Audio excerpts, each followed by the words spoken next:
Hey, what is going on, Twintendo Nation? Hope you're having an awesome day. Now, it's been a while since we've heard anything about Pokemon Sword and Shield.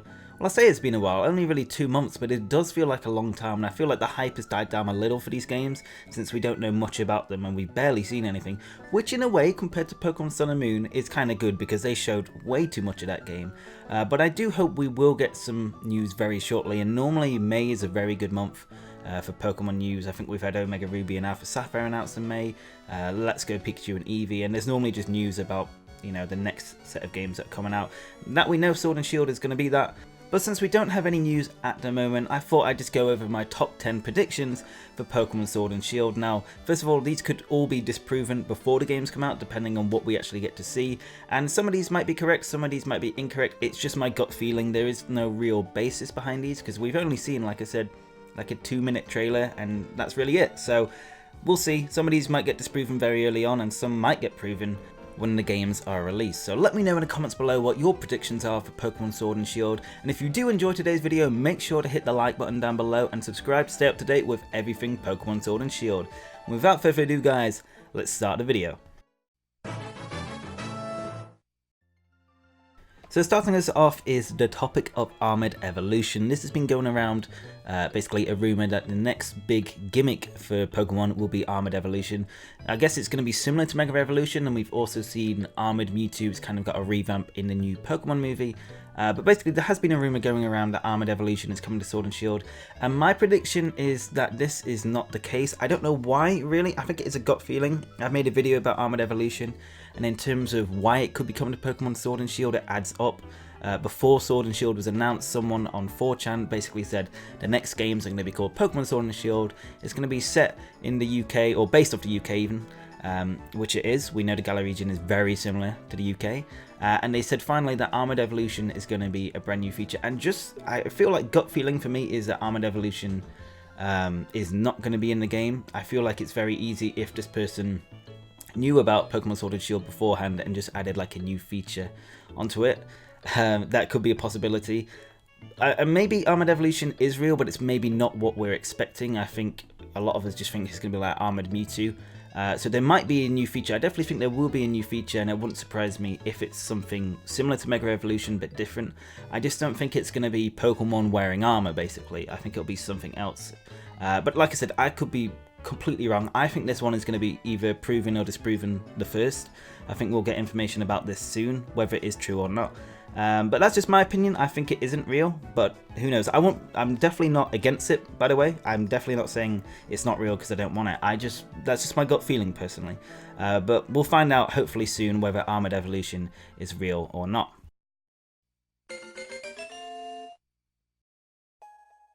My next prediction for Pokemon Sword and Shield is that the box legendaries, so basically the main legendaries of the game, they won't be based on wolves. We've seen basically these wolves on the Pokemon Sword and Shield logo, and I'll be very, very surprised if both legendaries are kind of the same, based off the same animal. I won't be against that by any means. I love wolves. I think Lycanroc was a really cool Pokemon and all its other forms. So I definitely wouldn't mind a wolf legendary, but I just don't think that Game Freak would do this. So the bottom part of sword is called a pommel, and it helps the wielder grip the sword better, so basically the sword doesn't fly out the person's hand. And sometimes these were decorated into different things, and I think wolves are quite a common thing, and I think that's why we see a wolf on both the Pokemon Sword and Shield logo.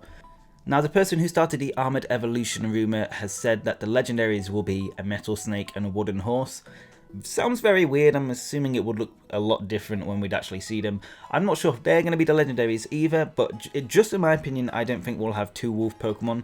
No matter how good the fan art of these like wolf Sword and Shield Pokemon I've seen, you know, does look, I just don't see it happening. But I would happily be proven wrong with that, because like I said, wolves are some of my favourite animals in general, and I'd definitely like to see some wolf legendary Pokemon.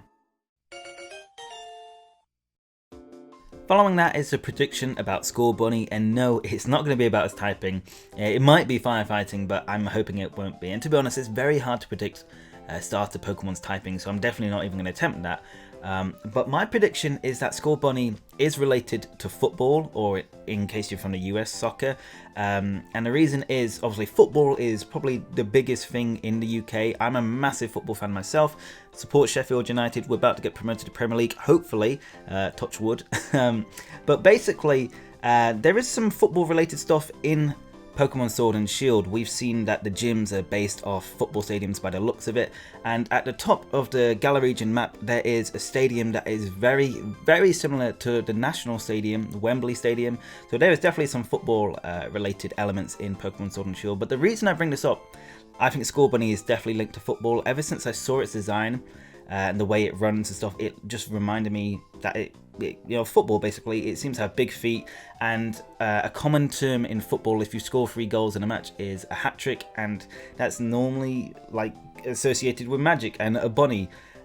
So I've seen a really good name go around called Strike Hair, which is like a striker, and I think that will definitely happen. I think the third evolution of Scorbunny will be called Strike Hair.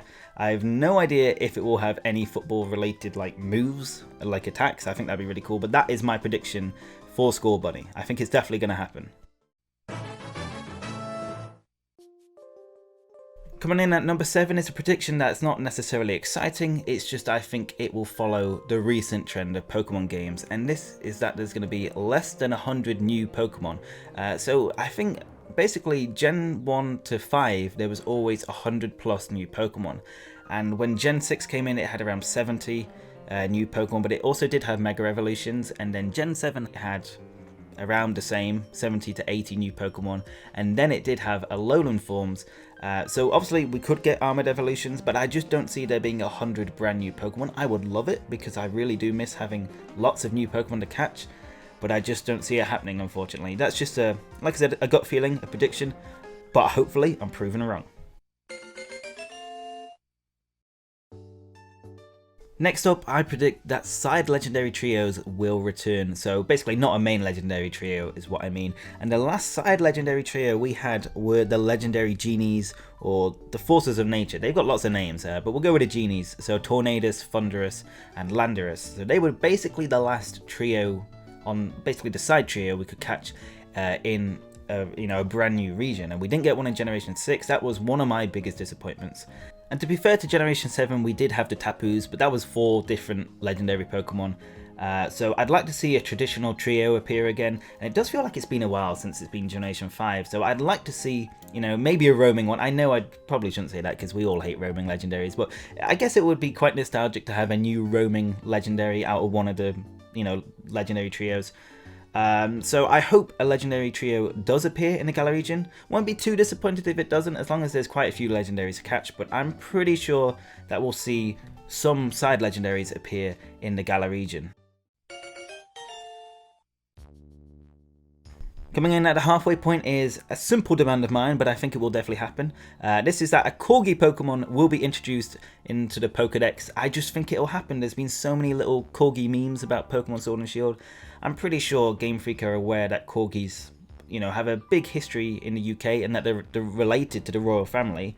And if there is a royal family in Pokemon Sword and Shield, which I'd be very surprised if there isn't, then I think a Corgi Pokemon will definitely appear. There's normally a dog Pokemon per game, and normally there is a cat Pokemon per game. So I do think a Corgi Pokemon is very, very likely, and I think it will happen. Next up is that Pokemon customization will make a return from Let's Go Pikachu and Eevee.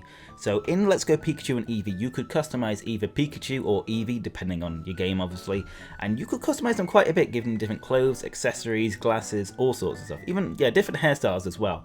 Now Pokemon customization has been done before to some degree with Furfrou, so in Pokemon X and Y you could style your Furfrou to make it look like a different form. Basically you could give it different hairstyles, since it's like a poodle Pokemon, and that returned in Pokemon Sun and Moon just with Furfrou again, that you could take it to the hairstylist and get it changed there as well, but we haven't really seen it done for every single Pokemon, and I don't necessarily expect that, but what I do expect is something similar to Amity Square in Pokemon Diamond and Pearl, where you could take a few Pokemon that were deemed cute enough to walk around with you, And that was like a preview for Pokemon following the trainer for Pokemon Heart Gold and Soul Silver, and it wouldn't surprise me if a select Pokemon, maybe like 10 to 20, could be styled, and you could just, have them wear outfits in battle. I don't think we'll have Pokemon following us in Pokemon Sword and Shield. It didn't look like that in the gameplay, unless that's changed.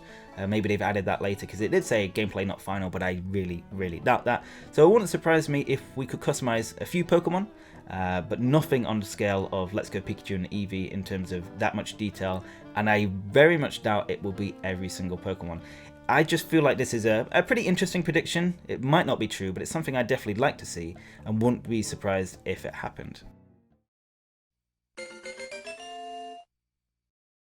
Coming in at number 3 is my predictions about the new evolution for Pokemon Sword and Shield. This isn't technically confirmed that there will be a new evolution, but it's very likely that there will be one, since it normally follows a 2-generation kind of rule, I guess. So the last one we got was in Pokemon X and Y, Generation 6. Didn't get one last generation, so it's fair to expect one this generation, and I think it will be a Steel-type evolution. I've mentioned this in my top 10 new evolutions video for Pokemon Sword and Shield, and it just makes sense. It makes the most sense for me for it to be a Steel evolution. We could technically get more than one evolution. I doubt it will happen, but if there was going to be a second one, I'd expect it to be a dragon type, simply because of all the English mythology about dragons.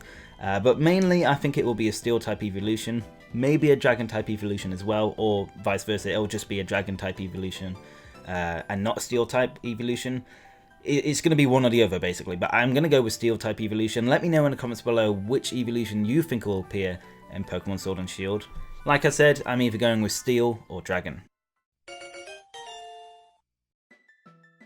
Coming in at number 2 is my only prediction about the story for Pokemon Sword and Shield, and this is that the story will be related to nature versus technology, or the countryside versus city, however you want to call it. And the reason I say this is because if you look at the Galar region map, you start off in a really rural town, and the further north you go, the more advanced the cities get. So like I said, you start off in a rural town, you then go to like an industrial factory-like city that's, not that advanced in terms of technology, quite steampunk, but it's still, bigger and better than a rural village. And then in the middle, we haven't seen the city yet, but it seems to be a bit more advanced than the city before it. And then at the top of the map, obviously we see the city that's based on London. It seems very technologically advanced in comparison.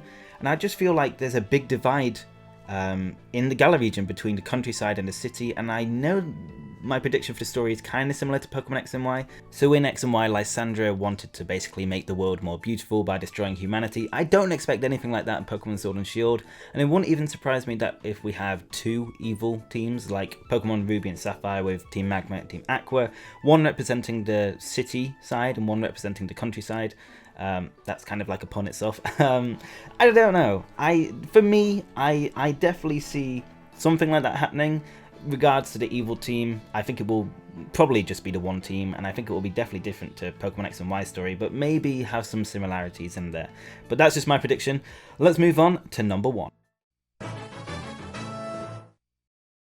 My final prediction for Pokemon Sword and Shield. This is a big one. I think this is more hope than expectations, but I could see it happening, and this prediction is that we will return to the Kalos region. The reason I say this, well, there are a lot of reasons why I think it would happen. It's never really been done since Pokemon Gold and Silver, or Heart Gold and Soul Silver, going to 2 different regions, but it feels so incomplete, the Kalos region. The lore of the Kalos region and just the legendaries in general, the main plot, it was so rushed. It felt like there was no real explanation how Xerneas, Yveltal and Zygarde were even related as a trio. The plot had so many holes. There were so many really random things, like the Ghost in Lumio City, the Horde of Faithless Men story. There were a lot of places towards the end of the game you'd visit that were added for no reason really, like Corraway Town. It felt like it was added last minute, or it just had nothing to do with anything really. It was just like, here's, where trains go to a faraway place, never explained where that was. And then obviously they put Zygarde in Pokemon Sun and Moon because for some reason that made sense. So if I was Game Freak, I'd be kind of like, look, we didn't do very well with Kalos. Let's go back and change it and, make it a bit better, give it more context and lore. It probably won't happen, but my prediction is that it will, just because I feel like the UK and France, they're very close. You can go to France from the UK on the Eurostar, which is basically a train that goes underwater, and it's a very quick ride. So it wouldn't surprise me If you can return to Kalos, maybe not all of it, but maybe a certain area of Kalos, but I don't know. I just feel like it has to happen because it was very disappointing. I love Pokemon X and Y. Probably one of my favourite Pokemon games, surprisingly, which I know it's not for a lot of people, but it could have done so much better, and I feel like they owe it to us Pokemon fans to flesh Kalos out a bit more. It just felt like it was, I don't know, it's very un-Pokemon-like to have not much detail and lore surrounding a region, and I feel like they could do it much, much better. There definitely will be throwbacks to Kalos somehow in Pokemon Sword and Shield, since everyone knows they are very close to each other, the UK and France, but we'll see, I think it will happen. Be very disappointed if it doesn't, but it probably be the most realistic, chances that it will not happen. But hopefully we will return to Kalos region. Let me know in the comments below if you'd like that, or you're just not too bothered about the Kalos region. And yeah, those are my top 10 predictions. Some of them probably not going to be true. I just kind of want to hope and have a bit of expectations for the games. And hopefully some of them, might be true. Especially like the Corgi Pokemon. Who doesn't want a Corgi Pokemon? But anyway, guys, that's it for this video. A bit of an interesting one, a bit of an unscripted one, as you could probably tell. But I just kind of wanted to talk about Pokemon Sword and Shield since there's not much to talk about at the moment. But like I said, I think we will get some news in May. And hopefully, some new Pokemon and some new footage. But if you did enjoy today's video, make sure to hit the like button down below. Hit that subscribe button to stay up to date with everything Pokemon Sword and Shield. And if you have any predictions yourself, let me know in the comments below. I'd love to hear what you guys think. Anyway, thank you so much for watching. Hope you have an awesome day. And I will see you on the next video. Peace!